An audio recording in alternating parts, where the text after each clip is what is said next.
Welcome to the future.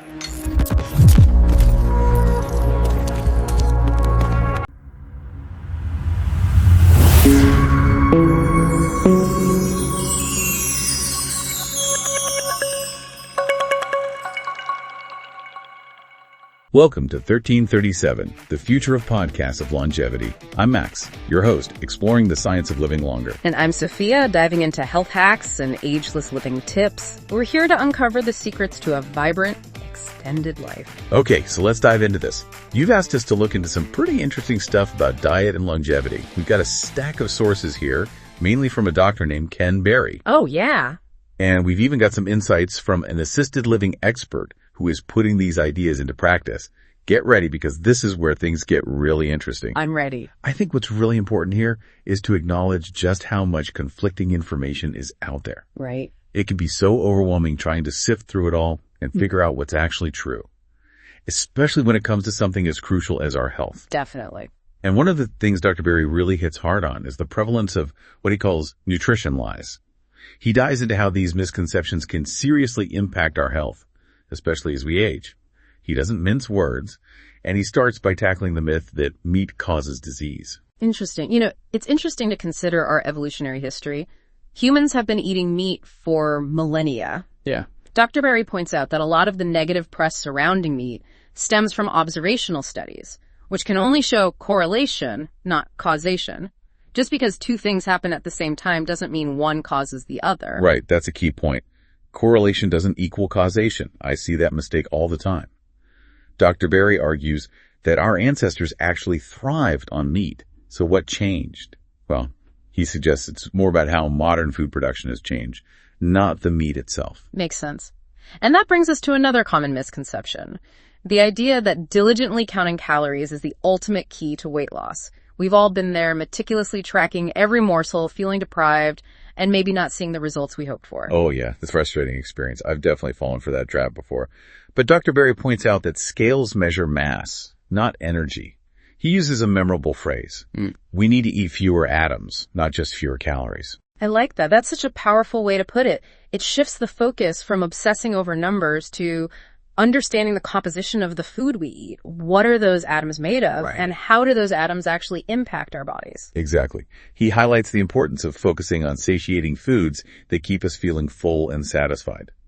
And this leads us to another myth Dr. Berry debunks: the demonization of saturated fat. He argues that it's not the butter and bacon that are the villains, but rather those ubiquitous seed oils that have become so prevalent in our modern diets.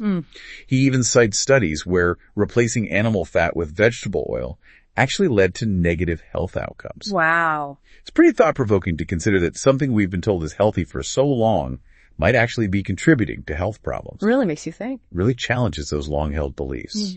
And speaking of challenging beliefs, Dr. Berry also takes on the popular notion that plants are always the healthiest choice. He explains how plants have their own defense mechanisms, producing secondary chemicals that can be inflammatory for humans. Oh, interesting. It's like plants' a way of protecting themselves, right? Yeah. It makes sense, but it also means we need to be mindful of how much and what types of plants we consume. Absolutely. Cooking and preparation methods can play a role in mitigating some of these effects, but some individuals might be more sensitive than others. His wife, for example, experiences bloating after eating spinach. It turns out she's sensitive to certain plant compounds. It's a good reminder that even seemingly healthy foods can affect people differently. That's so true. Individual responses to food can vary widely. And while we're on the topic of potentially problematic foods, Dr. Berry also challenges the idea that grains should be the foundation of a healthy diet. He calls them starvation foods that can lead to inflammation and nutrient deficiencies. Yeah, he argues that our bodies simply aren't designed to efficiently process large quantities of grains. He uses a striking comparison. You'd have to eat a whopping 5 pounds of spinach to get the same amount of usable iron as you would from just 4 ounces of beef. That really puts things into perspective. Wow, it's incredible how much more nutrient-dense animal foods can be compared to plant-based sources. And finally, he debunks the myth that natural sugar from sources like fruit juice is somehow exempt from the negative effects of sugar. He points out that our bodies don't really distinguish between sugar from a piece of fruit and sugar from a can of soda. It's still sugar, and it can still wreak havoc on our metabolism. So what does this all mean? Well, Dr. Berry introduces the concept of a proper human diet, which he playfully abbreviates as PhD, as a framework for optimizing health and extending lifespan. Okay, I'm intrigued. What are the key principles of this PhD? He emphasizes a diet that is low in carbohydrates, uninflammatory, nutrient-dense, satiating, aligns with our ancestral eating patterns, and incorporates periods of fasting. Essentially, it's about working with our body's natural physiology, not against it. It sounds like he's advocating for a holistic approach that considers not just what we eat, but how our bodies are designed to function. And speaking of putting these principles into action, this is where Hal Cranmer comes in. He's an assisted living expert who's implemented some of these dietary ideas in his facilities with remarkable results. It's really inspiring to see how these dietary changes can have such a profound impact on the health and well-being of his residents. For sure. He's seen people reverse type 2 diabetes, increase their mobility, improve their sleep quality, and even reduce their reliance on medications. It's amazing what can happen when we give our bodies the right fuel and support. I think a lot of people assume that once we reach a certain age, decline is inevitable. But Hal's work is showing that's simply not true. One resident went from taking 54 medications down to only 22 and was even able to move back home. That's a powerful testament to the potential for positive change even later in life. And it's not just about diet. Hal also emphasizes the importance of incorporating other lifestyle factors like sunlight exposure and red light therapy. He shares a fascinating anecdote about an assisted living home with 50 residents, average age 80, that had 0 COVID deaths, which he attributes in part to their focus on a proper human diet and daily sunlight exposure.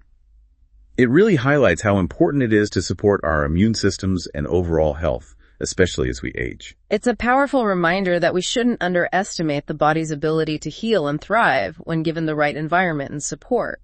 Now, I know not everyone have a Hal Cranmer in their lives, but he offers some excellent advice for those of us who have loved ones in assisted living facilities or nursing homes. He encourages families to advocate for better care, whether that means pushing for dietary changes, more sunlight exposure, or even questioning the necessity of certain medications. It's about empowering families to take an active role in their loved ones' well-being and to understand that they do have options.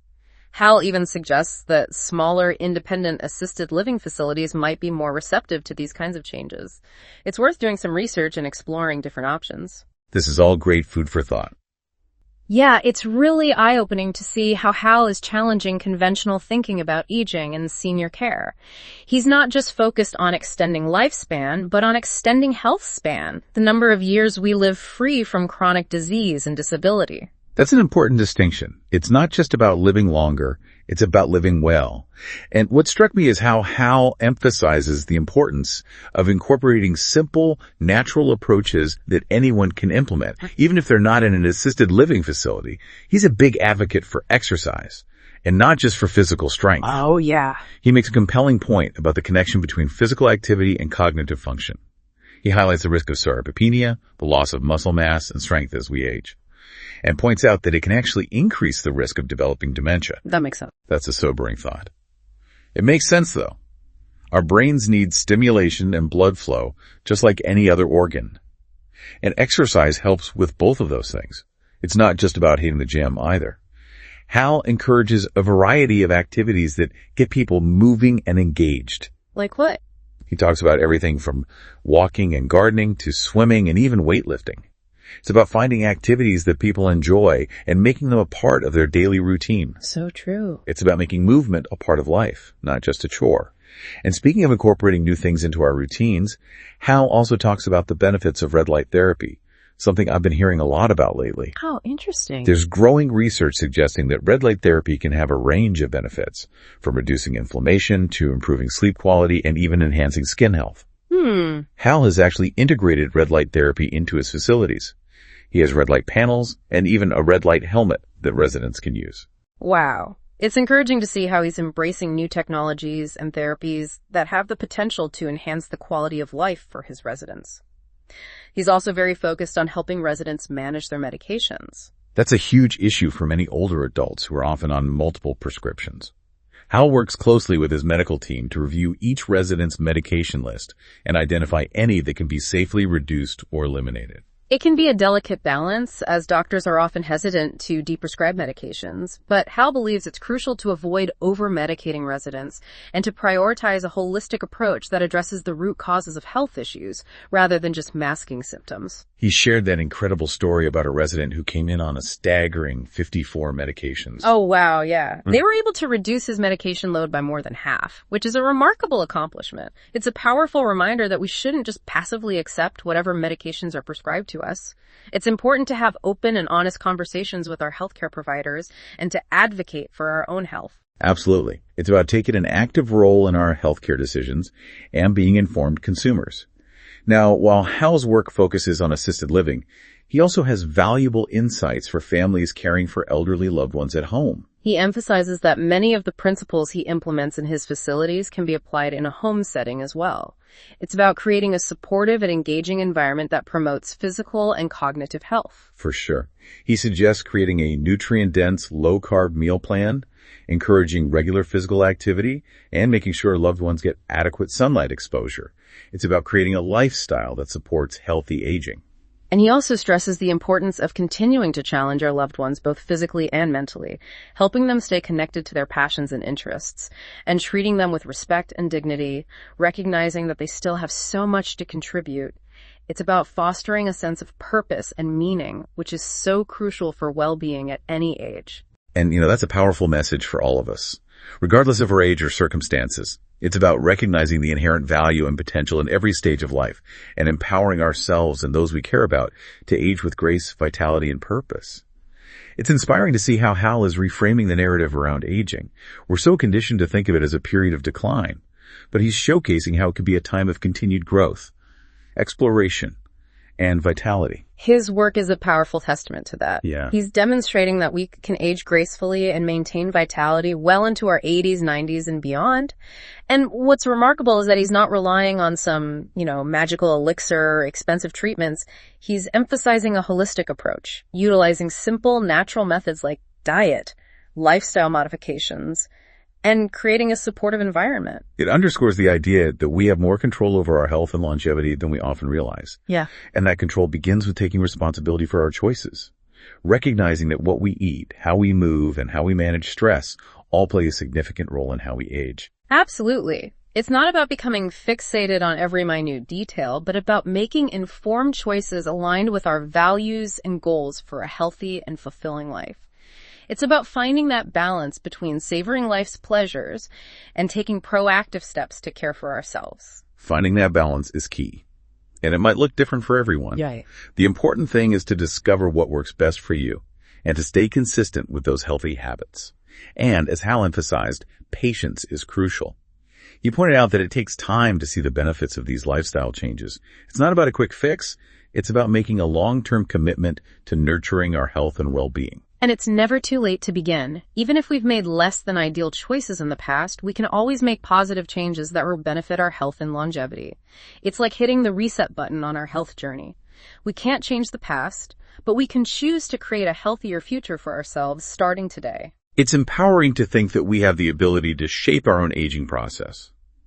And I love how Hal shared inspiring stories of individuals in their 80s and 90s who experienced remarkable improvements in their health by embracing a proper human diet and making positive lifestyle changes.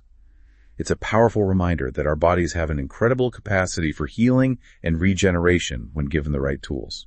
So what can our listeners take away from all of this? We've explored the power of a proper human diet, the importance of lifestyle changes like exercise and stress management, and the value of creating a supportive environment that promotes well-being. But how can they start implementing these ideas into their own lives? Perhaps it's helpful to start small, focusing on sustainable changes rather than trying to overhaul everything at once. Yeah, small changes can make a big difference over time. Maybe it's about swapping out that sugary processed snack for a handful of nuts or berries, or incorporating a 15-minute walk into your daily routine. It's about making those little shifts that over time can lead to significant improvement in health and vitality. And if you have elderly loved ones, initiating conversations about their diet, lifestyle, and overall well-being can be a wonderful way to show your support and to help them make healthier choices. Encourage them to stay active, to eat nourishing foods, and to engage in activities they enjoy. Remember, it's never too late to start making positive changes. It's about recognizing that aging can be a time of growth, vitality, and even adventure. So embrace the possibilities and take those first steps today towards a future filled with health, happiness, and longevity. We've only scratched the surface of this fascinating topic, but we hope we've provided you with some valuable insights and inspiration to embark on your own journey of healthy aging. And remember, knowledge is power. The more we understand about our bodies and how they function, the better equipped we'll be to make choices that support our long-term health and well-being. We encourage you to continue exploring and learning, discovering what works best for you on your own unique path to a longer, healthier life. Absolutely. And for those of you who want to delve deeper into the world of longevity and discover more resources and insights, be sure to visit us at 1337podcast.com. Thanks for joining us on this deep dive into longevity hacks. Thank you, and see you next time. Strength and honor. I am Spartacus. Thanks for watching. Tap into 1337podcast.com.